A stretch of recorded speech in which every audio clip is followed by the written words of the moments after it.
Nesse vídeo nós vamos analisar a vida ou a pessoa de Jó.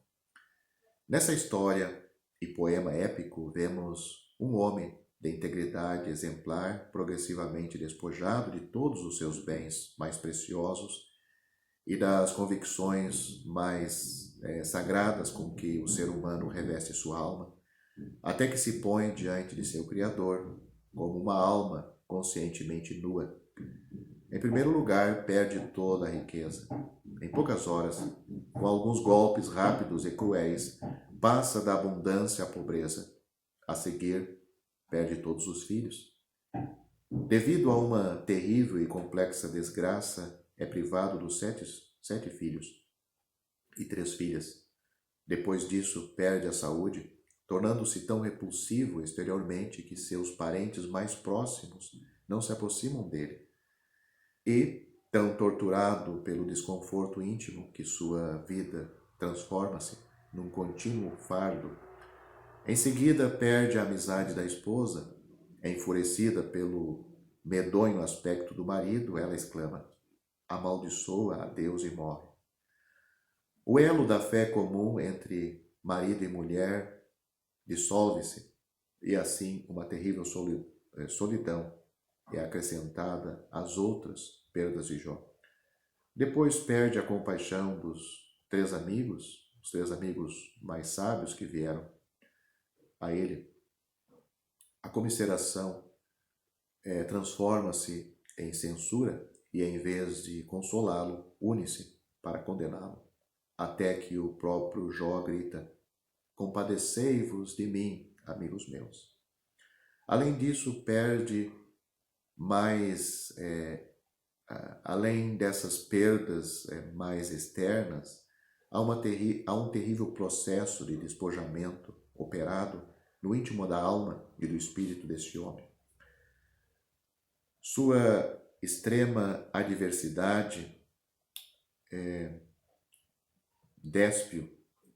despiu ele, até mesmo de seu sentimento de dignidade. Antes dissera: nu saí do ventre de minha mãe, e nu voltarei. E nessa declaração reconheceu que o valor de sua personalidade era maior do que todos os seus bens. Mais tarde, porém, almeja supremamente a morte. A seguir, perde o senso do relacionamento de fidelidade de Deus para com ele. Não tem mais condições de dizer: o Senhor deu e o Senhor tomou. Bendito seja o nome do Senhor. Havia nessas palavras uma percepção da bondade mesclada à soberania divina.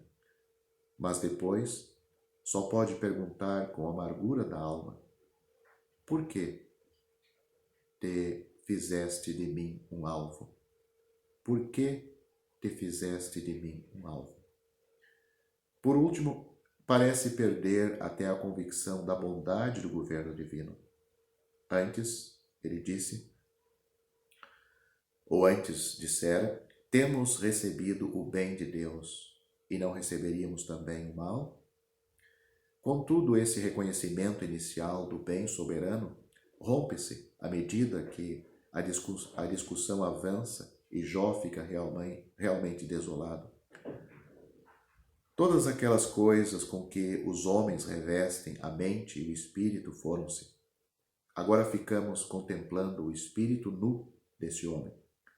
Só restaram 2 realidades inquestionáveis: Deus e o ego. Mas as 2 constituem problemas. Deus é um problema porque Jó não consegue compreendê-lo nem encontrá-lo. O ego é um problema porque Jó não consegue escapar de si mesmo. Deus e o ego são fatos indiscutíveis, mas não há um ponto de encontro. O que fazer? Jó deve encontrar Deus. Já foi observado com exatidão que as falas de Jó, em seus pronunciamentos mais profundos, não são tanto uma resposta a Elifaz, Bildade e Zofar, quanto o lamento de uma alma desolada a um Deus que não podia ser encontrado, vindo de um ego do qual não podia fugir e de uma angústia que não podia ser explicada.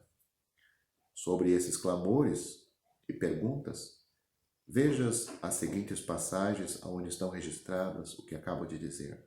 Capítulo 9, versículo 2 e 3, 32 e 33, capítulo 14, versículos 7 a 10, versículo 14 e 15, capítulo 16, versículos 18 a 21, capítulo 19, versículos 23 a 27, capítulo 23, versículo 13 e 4, capítulo 35 até o capítulo 37. E essa alma despojada e nua encontra Deus. Embora fosse um pecador como todos os homens, não é um hipócrita, como seus consoladores molestos afirmaram. Ele é uma alma sincera, desejando ardentemente conhecer de verdade a Deus. E o Senhor não lhe nega isso. Deus fala da tempestade, mas a voz não argumenta. Simplesmente vivifica a majestade e a excelência do governo divino. O resultado é uma poderosa percepção da infinita sabedoria, autoridade, santidade e bondade de Deus. De um modo que só aqueles que experimentam a subida, ou melhor dizendo, seria também uma subida, mas a súbita iluminação divina na conversão ou em alguma crise espiritual inesquecível, podem compreender.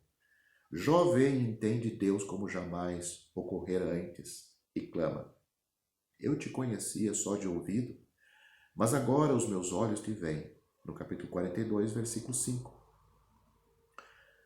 Com essa nova descoberta de Deus, como inevitavelmente acontece, passa a conhecer o próprio coração de tal modo que diz: por isso me abomino.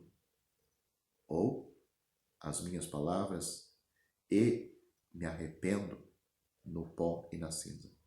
Capítulo 42, versículo 6. Graças a Deus, a voz do céu que falou a Jó encontra agora um canal de expressão melhor do que o redemoinho de outrora. Havendo Deus outrora falado muitas vezes e de muitas maneiras aos pais, pelos profetas, nestes últimos dias nos falou pelo Filho. Os que sofrem segundo a vontade de Deus. No primeiro versículo nós temos em Hebreus capítulo 1, versículo 1, e temos 1 Pedro capítulo 4, versículo 9.